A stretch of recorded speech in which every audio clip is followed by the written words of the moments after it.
विठ्ठला होता कृष्णाचा अवतार आनंद करते घरोघर सदा नाम वाचे गाती प्रेमे आनंदी नाचती होता कृष्णाचा अवतार आनंद करते घरोघर तुका म्हणे हरती दोष आनंदाने करती घोष मोकळा करायला मोकळा करत आता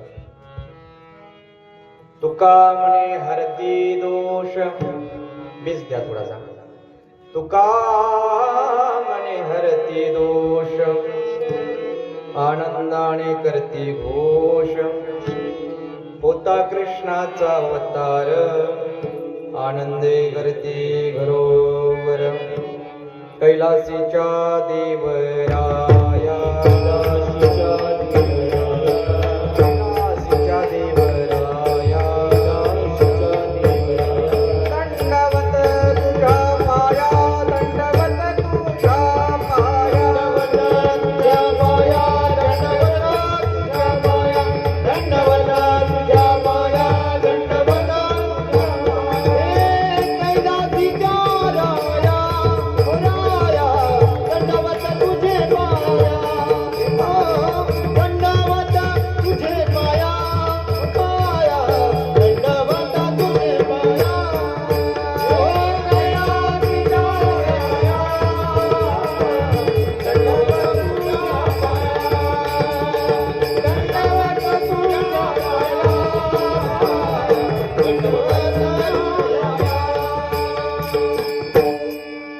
कैलासीच्या देवराया दंडवत तुझ्या पाया पांडुरंगा करू प्रथम नमन दुसरे चरण संताचिया त्यांच्या कृपादाने कथेचा विस्तार बाबाजी सद्गुरुदास तुका नमो ज्ञानेश्वरा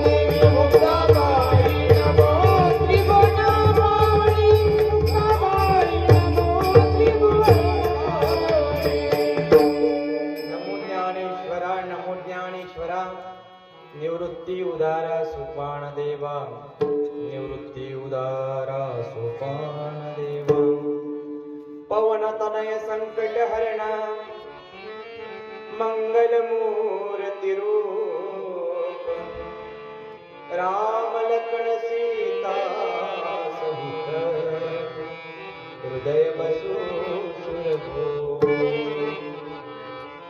लोकाभिरामम् रणरंगधीरं राजीवनेत्रं रघुवंशनाथं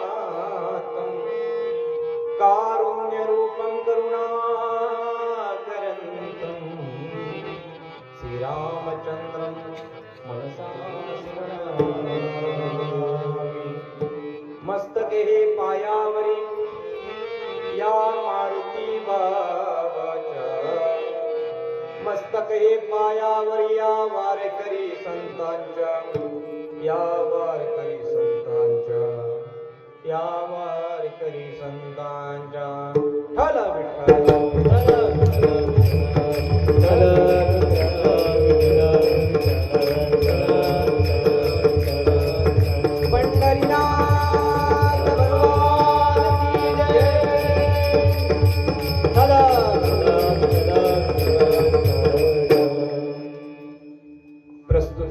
ठल कीर्तन रूपी सेवेसाठी घेतलेला अभंग जगद्गुरु जगद्वंदनीय संतांचे सम्राट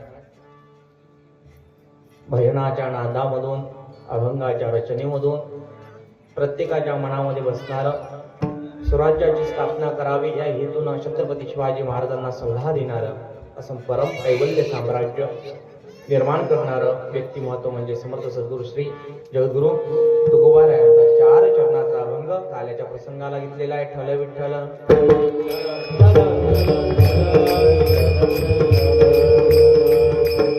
गेली 7 दिवसापासून आपल्या इथे श्री शिव महापुराण चालू होतं आणि मारुती महाराजांचा 50वा म्हणजे सुवर्ण महोत्सव काळ होता आणि या 50 वर्ष पूर्ण झाले मारुती महाराजांच्या पुण्यतिथीला. पाहता पाहता हा आनंद रात्री 2 वाजेपर्यंत चालला नाही. 7 दिवसापासून पुण्यतिथी महोत्सव चालू होता आणि शिव महापुराण तुमच्या गावामध्ये चालू होता आणि असं वाटत होतं साक्षात पंढरपूर आहे की काय. आणि पंढरपूरचा पांडुरंग तुमच्या गावात काल आला बाप्पा 1 वाजता नाही का. 7 दिवसापासून पांडुरंगाचं दर्शन झालं नाही. काल 1:30 वाजता आला. आमचे श्री हरिभक्तपरायण सुधीर भाऊ टेकाडे यांनी आम्हाला इथं आमंत्रित केलं. साक्षात पांडुरंगाच्या स्वरूपात आहे. त्यांच्याही नावाची टाळी उद्या. नाही तर काय तुमचं काय चेहरे पाहायचा योग आला असता का नाही का. कुठे सोपान महाराज कोणी तुम्ही काही परिचय नव्हता. 2 वर्षापासून ते बिलकुल पिस्तूलची गोळी गन मध्ये टाकली होती बस उडवली देवी या वर्षी आणि योगायोग तुमच्या